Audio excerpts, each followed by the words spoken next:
Hello my dear students, how are you all. I hope आप सब ठीक है, सुरक्षित होंगे। Welcome back to our channel and our video. So students, grade 7 and आज हमारा टॉपिक है कविता नंबर 5, हिंद देश के निवासी। ओके बच्चों, आज है कविता नंबर 5, हिंद देश के निवासी। तो बच्चों, क्या आप लोगों को याद है कि इसके पहले हमने क्या पढ़ा था? तो चैप्टर नंबर 4 कथनी और करनी पढ़ा था हमने, और उसके बाद पढ़ा था पुनरावर्तन 1, मतलब पूरा रिवीजन।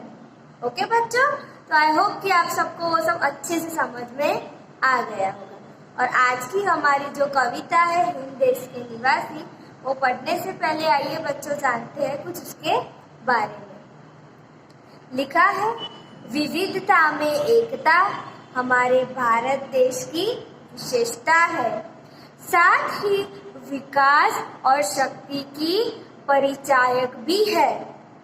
मानवीय एवं प्राकृतिक विविधताएं होने पर भी उसमें अभिन्न एक सूत्रता है।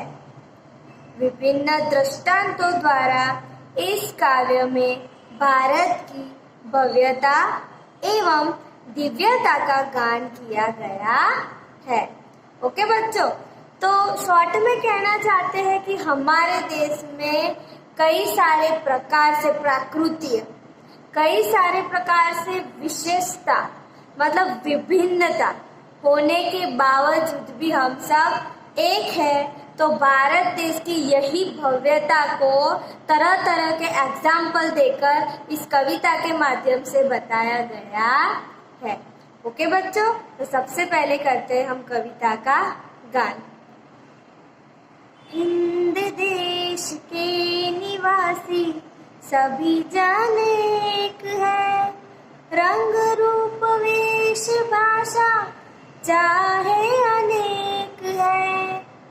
बेला गुलाब जूही चंपा चमेली, प्यारे प्यारे फूल गूंथे माला में एक है।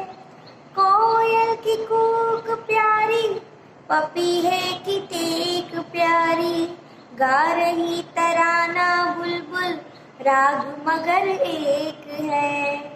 गंगा यमुना ब्रह्मपुत्र कृष्णा कावेरी, जाके मिल गई सागर में कोई सब एक है। धर्म है अनेक जिनका सार वही है, पंथ है निराले सबकी मंजिल तो एक है। हिंद देश के निवासी सभी जन एक है, रंग रूप वेश भाषा चाहे अनेक है। ओके बच्चों, तो कविता का गान हमने कर लिया, तो अब बारी है कविता को समझने की। सबसे पहली पंक्ति है, लिखा है हिंद देश के निवासी सभी जन एक है। हिंद देश यानी हमारा हिंदुस्तान, हमारे देश की बात की है बच्चों। तो हिंद देश के निवासी सभी जन एक है। जन मतलब लोग, सारे लोग एक है।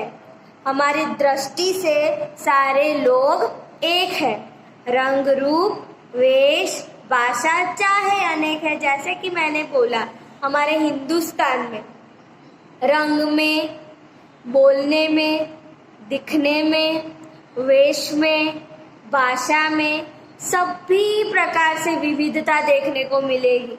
विविध जाति के लोग बसते हैं, लेकिन फिर भी भले ही ये सब अलग हो, रंग रूप वेश भाषा चाहे भले ही अनेक हो, लेकिन हम सब हिंद देश में तो एक ही है।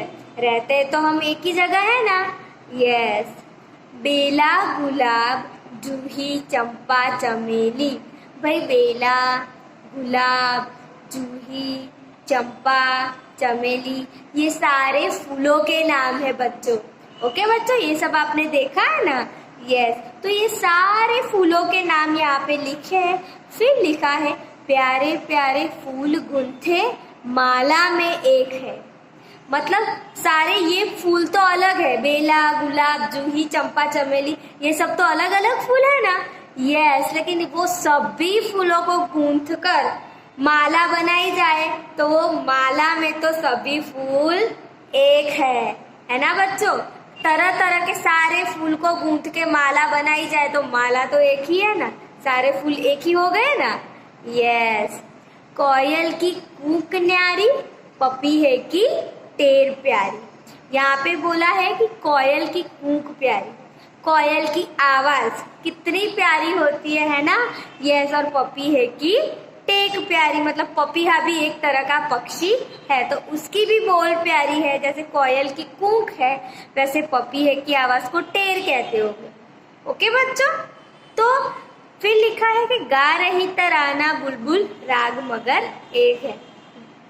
कोयल भी गाती है, तराना, बुलबुल, पपीहा ये सब गाते हैं, है ना, लेकिन राग एक है।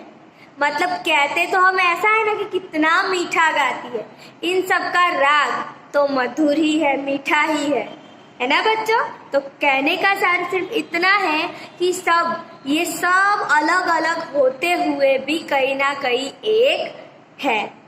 फिर है गंगा, यमुना, ब्रह्मपुत्रा, कृष्णा, कावेरी। तो बच्चों ये सारी नदियों के नाम है। ओके बच्चों, गंगा, यमुना, ब्रह्मपुत्रा, कृष्णा एंड कावेरी ये सारी नदियों के नाम है। नदियां मतलब रिवर्स। ओके बच्चों, तो जाके मिल गई सागर में हुई सब एक। आपको पता है बच्चों, नदियां बहते बहते बहते बहते कई एक जगह सागर में मिल जाती है, बहुत बड़ा दरिया है ना बच्चों। नदियां बहुत लंबी होती है, निकल जाती है, बहती जाती है, बहती जाती है और अंत में फिर सागर से मिल जाती है। तो कहने का मतलब ये है कि नदियां वैसे तो कई सारे देशों में अलग अलग है ना। ये देश में ये नदी आई, ये यहाँ पे वो नदी आई, लेकिन सब बहते बहते मिलती तो सागर में एक ही हो जाती है ना बच्चों।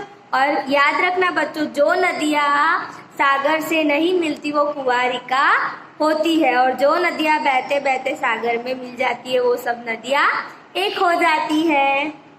धर्म है अनेक जिनका सार वही है। धर्म भले ही अनेक हो, धर्म भले ही अनेक हो, कितने सारे धर्म के लोग हमने देखे हैं, कितनी सारी जाति के लोग है ना, ख्रिस्ती, हिंदू, मुस्लिम, ईसाई, सिख, कितने सारे लोग हैं, लेकिन वो धर्म पूजते तो भगवान सिर्फ एक ही के लिए है ना। सभी लोग भगवान को किस लिए पूजते हैं, उनका सार तो एक ही है कि सुख शांति बनी रहे, है ना। यस, तो मतलब धर्म भले ही सबके अनेक हो लेकिन पूजने का लक्ष्य तो सबका एक ही है। पंथ है निराले, सबकी मंजिल तो एक है। पंथ यानी रास्ता बच्चों, रोड। ओके, पंथ और निराले मतलब डिफरेंट, अनूठा, सबसे अलग। ओके बच्चों, तो पंथ है निराले मतलब रास्ते सबके अलग अलग अलग है, कई प्रकार के जाने के, लेकिन सबकी मंजिल तो एक ही है। मंजिल मतलब गोल। ओके बच्चों, तो सबका मंजिल गोल तो एक ही है ना। कोई भी हो, रास्ते भले अलग अलग है लेकिन सभी जाति का मंजिल तो एक ही है। तो बच्चों शॉर्ट में कहूँ तो ये पूरी कविता का सार यही है कि विभिन्नता में भी एकता। ओके, भिन्नता में एकता, अनेकता में एकता, यही इस काव्य की सीख है।